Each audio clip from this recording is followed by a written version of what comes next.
Ashfield was the kind of town where people waved from porches and left their doors unlocked. It had one diner, one gas station, and one sheriff, Walter Griggs, a man nearing retirement, known for drinking too much coffee and letting kids off with warnings. Nothing really happened in Ashfield. At least, not until the Ledger disappeared. The Ashfield Ledger wasn't a newspaper. It was a leather-bound book kept in a locked drawer inside the town hall. Sheriff Griggs called it Ashfield's dirty little diary. For decades, mayors, clerks, and councilmen had jotted down secrets in it: unreported crimes, hush money, backdoor deals, family scandals swept under the rug. It was a relic of old corruption, born during the bootlegging days and maintained out of habit and fear. Most people didn't even know it existed. Those who did either contributed to it or avoided speaking of it entirely. It vanished on a Tuesday. Griggs found out when a janitor, Wallace Price, called him at 6:42 a.m., panicked and whispering like someone might be listening. "The drawer's empty," Wallace said. "The one in the mayor's office. I check it every day. It's always locked." Griggs drove straight to town hall. The lock hadn't been picked. It had been opened with a key. No signs of forced entry. Nothing else stolen. Just the ledger. For the first time in years, Griggs felt real fear. Whoever had taken it wasn't just stealing a book. They were stealing the town's control over its own past, and the blackmail power of its present.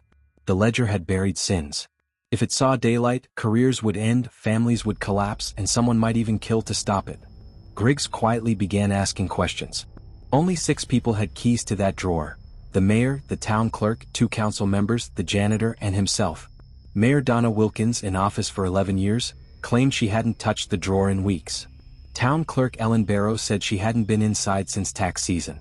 Councilman Jack Hollis had a stroke last month and could barely walk. Councilwoman Jeanette Wilkes had been in Tampa for a funeral. Griggs himself hadn't opened it in over a year, and Wallace, the janitor, insisted he only dusted it. Still, someone had used a key. 3 days after the ledger vanished, an anonymous email appeared in the inboxes of every town official. It contained a single scan page from the book, a 1994 entry describing a hit-and-run covered up by the police chief at the time. The victim was a young black man named Marcus Lowe, whose death was ruled accidental. The truth was that the mayor's son, drunk behind the wheel, had killed him. The town had forgotten Marcus. But someone remembered, and someone wanted justice. Griggs knew the real danger was just beginning. A second email followed. Then a third. Each with new scans. Each pointing fingers at decades of crimes. Bribes. Sexual misconduct. False arrests. Unlawful land seizures. The town had been built on bad choices. People resigned. Some skipped town. Someone firebombed the mayor's car. And the people of Ashfield started asking questions they'd never dared voice. Griggs traced the emails to a local server routed through the high school's network. He visited the school, pretending to check in on a truancy report. What he found startled him. Amber Lowe, Marcus Lowe's daughter. 18 years old, honor student, computer whiz, recently awarded a scholarship to NYU. Griggs remembered her as a quiet, serious girl who never smiled. She'd been 7 when her father died.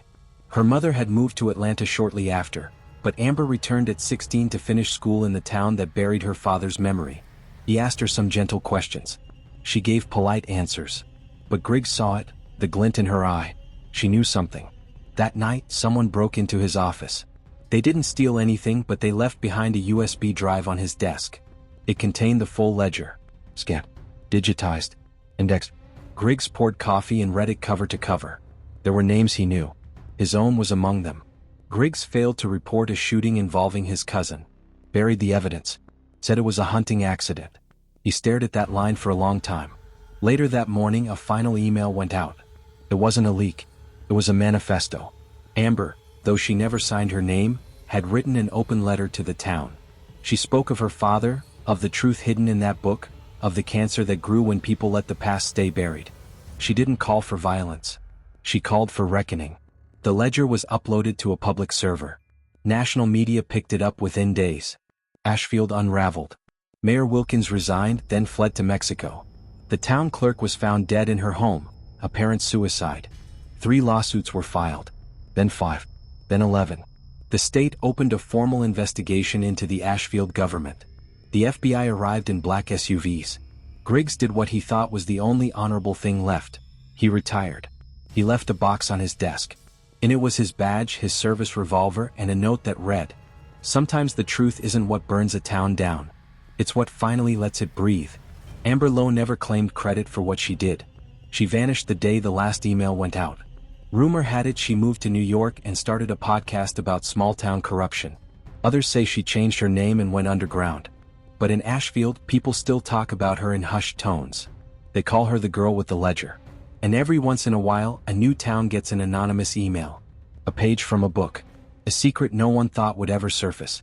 Amber, it seems, is just getting started.